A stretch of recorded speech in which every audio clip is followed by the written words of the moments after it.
எதிரிகள் கட்டு கட்டிட்டாங்க அப்படின்னா அந்த கட்டை உடைக்கிறதுக்கான மந்திரம் இது.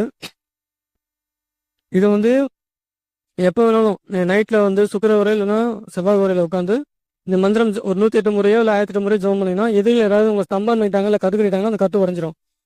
இந்த மந்திரத்தை வந்து கையில் ஒரு எலுமிச்சம்பழத்தை வச்சுட்டு ஒரு 108 முறை ஜெபம் பண்ணி அந்த எலுமிச்சம்பழத்தை கையாலே அடித்து உடைச்சிடணும். தரையில் வச்சு கையாலே அடித்து உடைச்சிடணும் எலுமிச்சம்பழத்தை. இது பண்ணிட்டீங்கன்னா அந்த கட்டு உடஞ்சிரும். இல்லை அப்படின்னா அந்த அந்த எலுமிச்சம்பழத்தை உங்கள் தலையை ஒரு 3 முறையில் 9 முறை சுற்றி கீழே வச்சு உடைக்கலாம்.